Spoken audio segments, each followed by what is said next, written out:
Vers, an extraterrestrial warrior, fights monumental battles between galaxies and unveils secrets about her own life that change the course of the world. She becomes one of Earth's last hopes of survival. In the midst of all this, and before becoming the mighty Captain Marvel, Vers will have to find a way to fulfill her duties as a warrior and protector of her planet, and confront the truths about her that are coming her way. The scenario is of pure devastation. Debris and fire cover the surface of a destroyed planet, and in the middle of all this, Vers and her mentor struggle to escape a state of shock. Vers takes a deep breath, and something makes her jump out of bed. The nightmare is over, she thinks. A new day begins in Hala, the capital city of the Kree civilization. She can't stay in bed any longer, and makes sure to wake her commander up.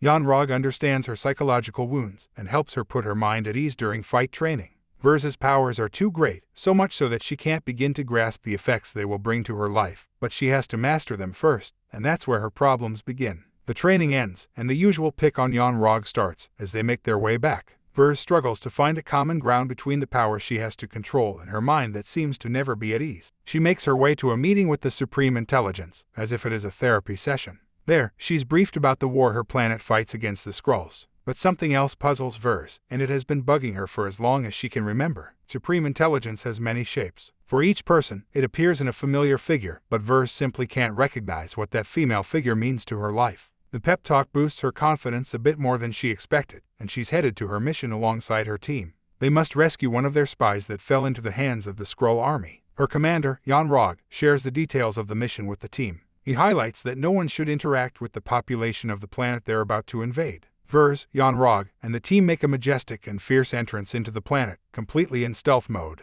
Things get more tense as the group split. All they have is their plan and the communication system. As usual, the cautious Yon-Rogg demands Vers stay with him. He knows how reckless she can be. Vers explores the area carefully, but soon Yon-Rogg picks up communications interference and can't communicate with her. The Skrulls are resourceful and can easily shapeshift. They blend in the middle of the Torfa civilization, playing tricks with Yon-Rogg's group of warriors. The battle intensifies for Yon-Rogg and the others, while Vers remains completely isolated from the group and walks into what seems to be a fatal trap.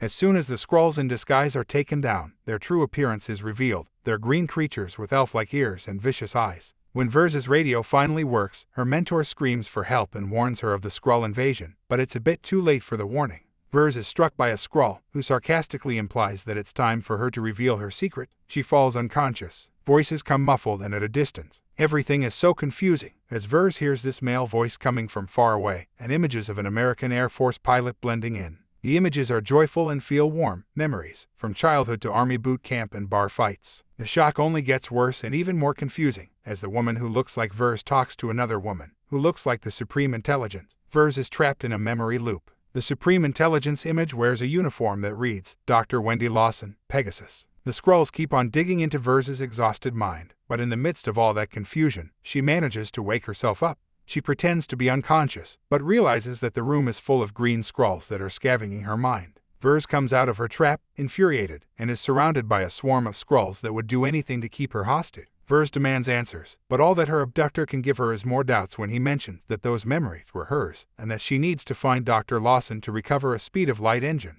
Vers shows all her might, fighting against the army of Skrulls, but goes a bit too far when using her powers that she can't fully control yet. The Skrull ship is damaged by her strike and will soon be gone, so she sprints to a smaller ship to escape the sinking vessel. Thankfully, she's a strong being, because things don't get easier for her. Vers's final destination is an unknown planet, called Earth. She smashes into the roof of a blockbuster and has no clue what that place is, but thankfully she's used to strange situations. She approaches a security officer to ask for information, and the man shivers in fear. Vers is not the only alien to fall on Earth. The Skrulls are on her tail, too. To blend in, they shapeshift into beach surfers, which is comical but useful. Vers doesn't look scared, but rather impatient and angry with being stuck on Earth. She finds a way to communicate with Yon-Rogg and let him know of her position. She doesn't have a moment to breathe, as right after her call, Nick Fury shows up, looking for the woman who crashed into a blockbuster. They play verbal chess and can't get any information from each other. Their pep talk is interrupted by a Skrull shooting at them. Vers chase the Skrull up to a moving train, while Nick Fury and his new assistant, Agent Coulson, are right behind her in a car. Vers hunts the Skrull in the train wagons, and is greeted by a lovely old man, who resembles someone kind. They smile at each other, and she goes back to her hunting. They take the fight to the roof of the train, and Nick Fury and Agent Coulson are right behind them. Fury receives a call, only to find out that the man in his car is not Coulson, it's a Skrull. That's clear to him after he takes the call and hears a confused Agent Coulson on the other side. Vers keeps on sniffing around for Skrulls at the train station. Fury and the Skrull get into a car accident, but Fury is well trained and acts quickly to preserve the Skrull's body. Meanwhile, Vers has a little taste of what it's like to be a human being on Earth in the mid-90 seconds. Dial-up internet, paper maps, no cell phones, and annoying men on the streets. Much like the Terminator, she mimics human behavior as she steals some clothes, gets on the annoying guy's motorbike, and sprints away. Back at S.H.I.E.L.D.'s lab, Fury and the coroner examine the body of the Skrull they captured earlier. The coroner doesn't seem to understand what the Skrull's body is made of, but it's certainly not made of flesh. For Nick Fury, it's just another day in the office, even though he's dealing with a dangerous alien. He receives direct orders from his superior, Keller, to investigate the case quietly and trust no one. Fury's wit is uncanny and also unpredictable. It's hard to know at first glance if he noticed anything wrong with Keller, but as soon as Fury leaves the room, Keller interacts with the unconscious Skrull very intimately. That's not Keller. Trying to find her way into human society, Vers stops at a bar that, somehow, she recognizes. The music, the jukebox, the game station, and everything else reminds her of a life she knows she hasn't lived. But there's something else intriguing her. In these fleeting memories, she sees a woman with her. She doesn't have time to process what she's experiencing, and Nick Fury finds her. He's a resourceful and compelling guy, and she is short-tempered and doesn't disappoint when having to confront someone. He wants answers, and she wants to be sure he's not a Skrull in disguise. She throws an avalanche of questions at him so he can prove he isn't a Skrull, but when he asks her to prove herself, all she has to do is blast her hypersonic photon fist. Case closed. Vers and Fury embark on a little road trip while they get to know each other. Now, Fury understands Vers's purpose on Earth and warns her of the dangers. That's some advice she'll probably not follow. They arrive at a hidden site in the middle of the desert, a NASA facility where the American government is developing Project Pegasus. At this point, secrecy is vital.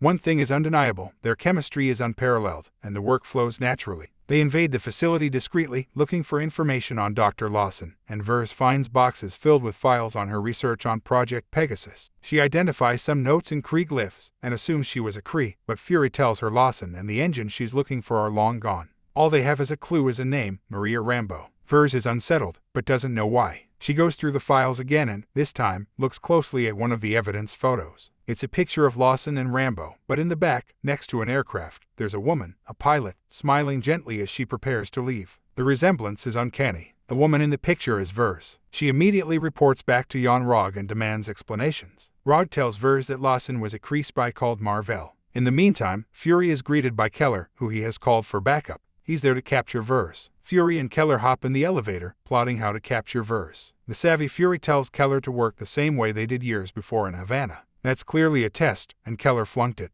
Jan Rog instructs Vers to get ready to be rescued, and for that to happen she needs to activate a beacon that pinpoints her position. Fury is getting closer every second. Keller arrives at the 6th floor, as instructed by Fury, but he's alone. Vers is furious with the porous net of information, and Fury is desperately trying to find her before Keller does. Coulson finally arrives at the facility to join forces with Fury. They need to find an escape route, fast. The false Keller finds Fury and gives him a beating to remember, but Vers comes to his aid. Coulson gives them a helping hand, and the escape plan is afoot. Vers and Fury escape in style, as Vers flights a high-tech aircraft. They realize that a little ginger cat is also inside the plane. That's Goose, the friendly kitty Fury met earlier. As they fly to Louisiana to pursue Maria Rambeau, Jan Rog keeps searching for Vers. In sunny Louisiana, Rambeau spends some relaxing time while fixing parts of her plane. Puzzled, Vers approaches and is attacked by the overload of cuteness called Monica Rambeau, Maria's daughter. She immediately recognizes Vers as Auntie Carol. Maria and Vers have a heartfelt conversation about Vers's past. Maria cracks into tears due to the emotional talk, and Monica's plan to bring Vers's memory back is going strong, but Talos, the former false Keller, breaks off the gathering.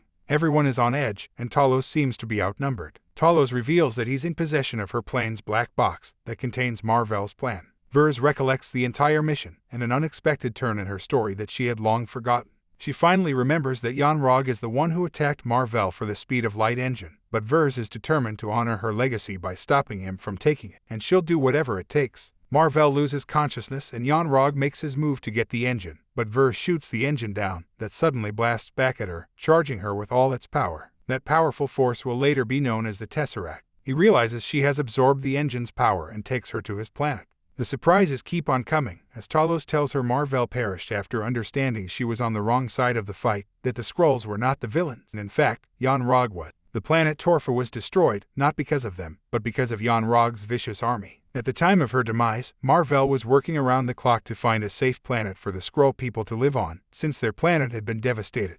At the most painful and heartbreaking moment, Vers is reminded of who she really is and what her purpose in life used to be. She's Carol Danvers, Maria's best friend and accomplished combat pilot. A group of outcasts plan to fly back to Hala to face Yon-Rog together. Before leaving, Monica gives her Auntie Carol a little help in redecorating her suit. Carol Danvers now wears the classic red and blue outfit. The plan is at full speed. Yon-Rog meets the green-suited Vers, but quickly realizes a Skrull in disguise. In the meantime, Carol, Talos, Fury, Maria, and Goose the kitten fly away to Mar-Vell's laboratory in Kree territory. They fear someone is about to attack them. They sense someone is there, but it is not the threat they think it is. It's Talos' family, and some of the remaining Skrulls he's been trying to save, alongside Mar-Vell. The peaceful moment doesn't last long. Yon-Rog caught up to them, and now war begins. The Supreme Intelligence reveals to Carol the childhood she had stolen, and it leads her to her breaking point, or at least, she thought so. Carol unlocks her full might against the Supreme Intelligence and Rog's army, and they take the fight outside of Mar-Vell's lab.